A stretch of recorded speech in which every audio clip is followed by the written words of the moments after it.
guddaa'eera oromtichaa sirna gadaa teessoo jaarsaa biyyaa safee bodaa ol qabaa ol qabnaa maaliif badaa.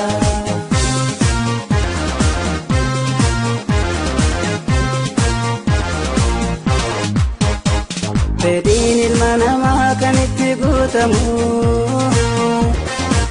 mirgi ilma namaa kan ittiin eegamu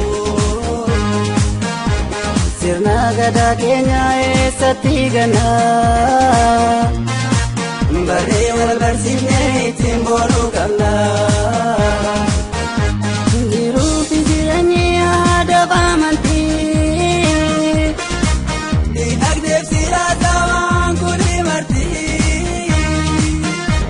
sirni gadaa keenya kan ittiin beekamu mallattoo keenya hin raffatamu.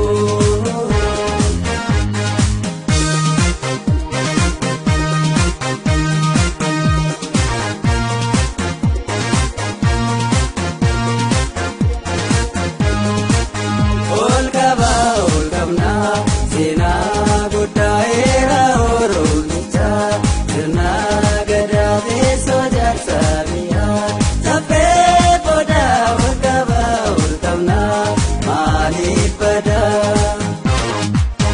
Ol qabaa ol qabnaa seenaa guddaa'eera oromichaa sirna gadaa teessoo jaarsaa biyyaa safee bodaa ol qabaa ol qabnaa maaliif badaa.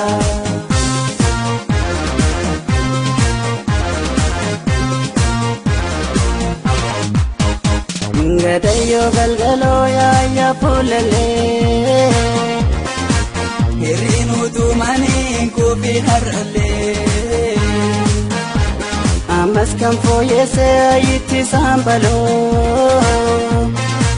gurguramee hafee olaa qabnu maaloo maanguddoonni biyyaa karaa nu qabsiisaa waa'ee oromtichaas beenutti qabaasaa kan kaleessa ture kan madda walaabuu barreeffamee taa'ee dhaloota fadarbuu.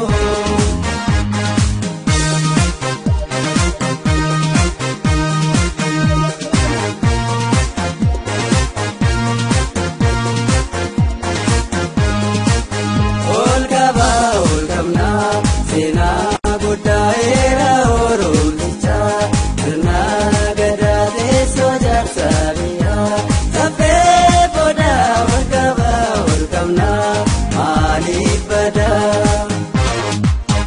Ol qabaa ol qabnaa seenaa guddaa'eera oromichaa sirna gadaa teessoo jaarsaa biyyaa safee bodaa ol qabaa ol qabnaa maaliif badaa.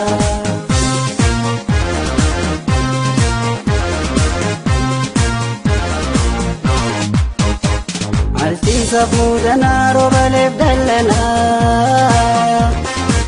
harkuufa jedhamee shanitti qoodamaa waggoota 8 ni geeddaramaa hundeen dimokiraasii eenyuun dagatamaa sanjuu fi kallachaan kan dura deemanii uummanni Oromoo margaatti yaa'anii irreessa buusanii waaqayyoo kadhatu duudhaan saba keenyaa daranaa guddatu ilmaan baareentuu nuti ijoolleen booranaa bishaanis miti waaqayyoodha kadhannaa akkam boruufneef seenaa keenya tiksinaa ilmaan baareentuu nuti ijoolleen booranaa mukallee miti waaqayyoodha kadhannaa akkam boruufneef seenaa keenya tiksinaa. Ol qabaa ol qabnaa ol qabaa ol qabnaa ol qabaa ol qabnaa ol qabaa ol qabnaa ol qabaa ol qabnaa ol qabaa ol qabnaa.